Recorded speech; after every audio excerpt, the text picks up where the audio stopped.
हे कृष्ण करुणा सिंधु दीनबंधु जगतपते गोपेश गोपिका कांतम राधा कांतम नमस्तुते तप्त कांचन गौरांगी राधे वृंदवेश्वरी वृषभानुसुते देवी प्रणमामि हरि प्रिये।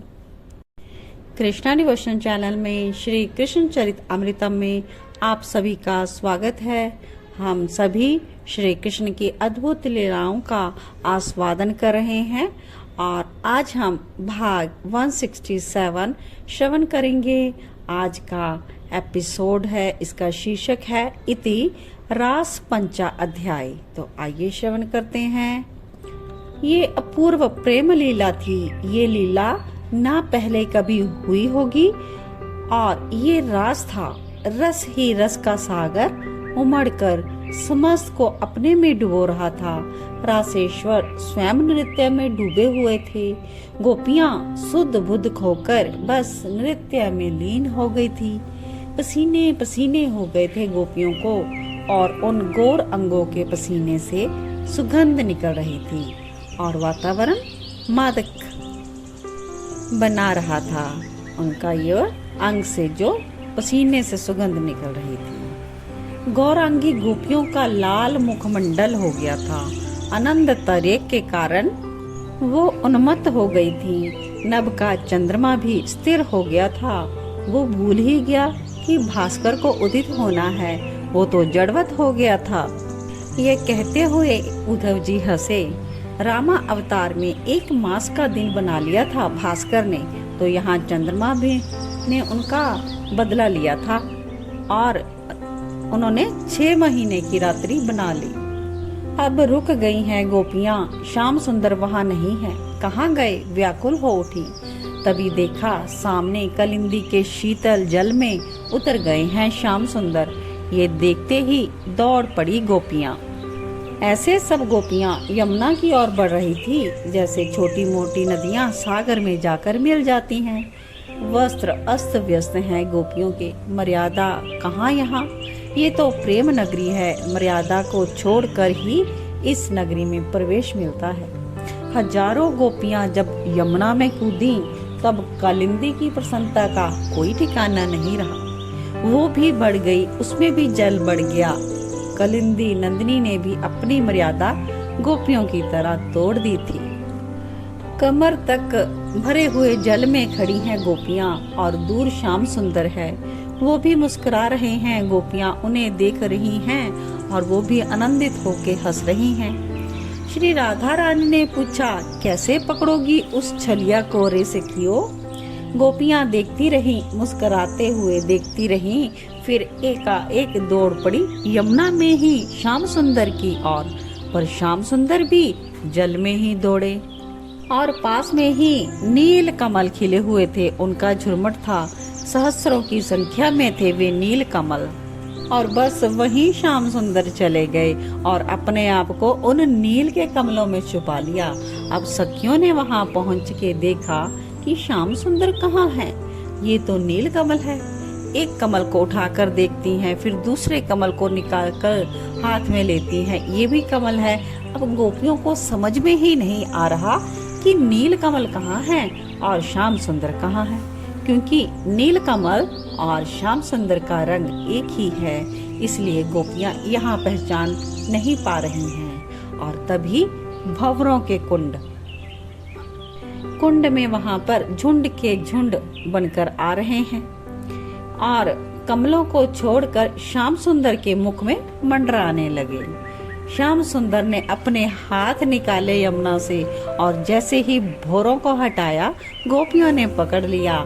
श्याम सुंदर को पकड़कर ले आई गोपियां। अब तो सब गोपियों ने मिलकर जल उछालना शुरू किया श्याम सुंदर के ऊपर। श्याम सुंदर अकेले हैं और सब गोपियां एक और हो गई। तभी श्याम सुंदर जल के भीतर चले गए, पर ज्यादा देर तक जल के भीतर भी रह नहीं सके, क्योंकि कालिंदी में जितनी मछलियां थी ना, वो सब श्याम सुंदर के नेत्रों को देखकर सोचने लगी कि ये कौन सी मछली और आ गई है हमारे यहाँ, ये तो हमसे भी अच्छी है। वहाँ पर सब मछलियाँ एकत्रित हो रही थी, इसलिए श्याम सुंदर बाहर आ गए। गोपियों ने पकड़ लिया और श्री राधा रानी की नीली चुनरी लेकर बांध दिया। अद्भुत दृश्य था। चारों ओर गोपियां नाच रही हैं, मध्य में श्याम सुंदर अपनी प्रिया श्री राधा रानी की चुनरी से बंधे हुए हैं और मुस्कुरा रहे हैं। और गोपियां कमल पुष्प फेंकती हैं श्याम सुंदर के ऊपर। श्याम सुंदर मुस्कुराते हुए बचते हैं, फिर एकाएक एक चतुर गोपी को पकड़ लेते हैं और उन्हें जोर से अपने बाहुपाश से बांध लेते हैं। ये चतुर गोपी कोई और नहीं है, ये श्री किशोरी जी ही थी और लेकर चले जाते हैं दूर कालिंदी में ही श्री राधा रानी को। अधर से अधर मिलते हैं दोनों के। कटी कृष है, इतनी कृष की लगता थोड़ी झुकी तो टूट ही जाएगी। वृक्ष तो श्री कृष्ण है, लता बनकर लिपट गई है श्यामा श्याम से। मानो तमाल में कनक बेल लिपट गई हो, ऐसी दिव्य शोभा बन गई थी।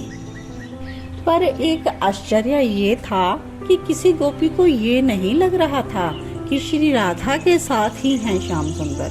सबको लग रहा था हमारी अलकें सवार रहे हैं, हमें आलिंगन कर रहे हैं, हमें चूम रहे हैं और हमारे ही गोद में सिर रखकर लेट गए हैं और चुबक को पकड़ कर कह रहे हैं, प्यारी बड़ी सुंदर है तू।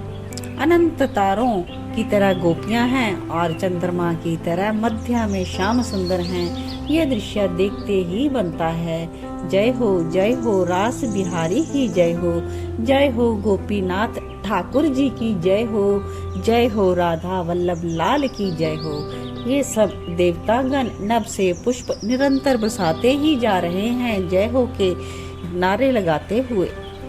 श्री कृष्ण के आलिंगन में डूबी हुई हैं ये सब ब्रज गोपियां और फिर कहती हैं, देखो अरे उठो सखियो, देखो अरुण उदय हो रहा है।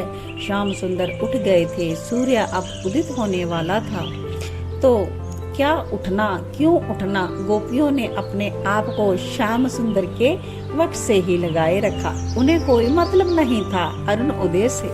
अब पीताम्बरी धारण किए है श्याम सुंदर कहते हैं कि अब जाओ जाओ, कहाँ जाएं? तुम्हें छोड़कर हम कहाँ जाएं? गोपियां कहती हैं। ये कहते हुए बिलक उठी गोपियां। तो कान्हा कहते हैं, सूर्य उदित होने वाले हैं, ब्रज के गोप देख लेंगे। अच्छा, गोपियों ने कहा, स्पष्ट कह दिया तो देखने दो, हम नहीं डरती।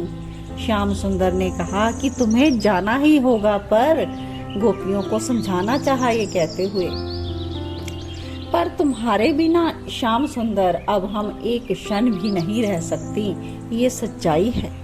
गोपियां कह रही थी और उन्हें कहने में प्रेम का अधिकार था। देखो गोपियों, तुम सबको मैं एक रहस्य की बातें बताता हूँ। तुम सब मेरी सहचरी हो, नित्य निकुंज की सहचरी। पर ये जो है ना, ये अवतार काल है। यहाँ मैंने अवतार इसलिए लिया है कि इस जगत को बता सकूं प्रेम क्या होता है। ये लीला है हमारी। ये मेरी प्यारी गोपियों। श्री कृष्ण गोपियों के सिर में हाथ रखते हुए बोले, तुम सब मेरी हो, पर अब वियोग होगा, इसके लिए तुम तैयार रहो। इतना जैसे ही कहा श्याम सुंदर ने, सब गोपियां हिलकियों से रो पड़ी। पौर्णमासी भगवती ने तो हमें कहा था एकांत में एक दिन कि हे गोपियों, रास विहार को जितना हो सके टालती रहना, क्योंकि रास जिस दिन हो जाएगा उसके बाद दीर्घकालीन वियोग श्याम सुंदर का तुम्हें सहना पड़ेगा। हे श्याम सुंदर, हम कैसे जिएंगी? श्याम सुंदर कुछ नहीं बोले, सब गोपियां रोती रहीं। श्याम सुंदर ने मात्र इतना ही कहा, जाओ तुम सब जाओ अपने घरों को। अब किसी को कुछ पता नहीं, सबको लग रहा है तुम घरों में ही हो, मैं तो तुम्हारा ही हूँ, तुम मेरी हो, यही परम सत्य है। इस मेरी लीला को तुम समझती हो। ये कहते हुए अपनी श्री राधा रानी की और श्री कृष्ण ने देखा। श्री राधा रानी अब सब गोपियों को लेकर चल दी। श्याम सुंदर देखते रहे अपनी इन गोप आंगनाओं को। किसी की इच्छा नहीं थी वापस जाने की पर श्याम सुंदर ने वापस भेज दिया। ये सब ग्रह कार्य करती, पर इनका मन श्याम ही बन गया था। श्याम श्याम श्याम, इनके अंगों में ही तो श्याम समाये हुए थे। ये दिव्य रास लीला का प्रसंग है। तात जो इसे श्रद्धा से सुनेगा, गाएगा, उसका हृदय रोग जो कि समाप्त हो जाएगा। हाँ तात, उद्धव ने ये कहते हुए रास लीला को यहीं विश्राम दिया। उद्धव जी का प्रेम प्रसंग जो उन्होंने विदुर जी को श्रवण करवाया, वो सभी हमने श्रवण किया। और असीम कृपा राधा श्याम सुंदर की आज हम सब पर हुई है कि हम इस रास पंचा अध्याय का पाठ श्रवण करने में सफल हुए हैं। राधा श्याम सुंदर की जय हो। जय जय श्यामा, जय जय श्याम, जय जय श्री वृंदावन धाम। पावन राधे तेरो नाम, पावन श्री वृंदावन धाम। मेरी श्यामा मेरो श्याम, मेरो श्री वृंदावन धाम।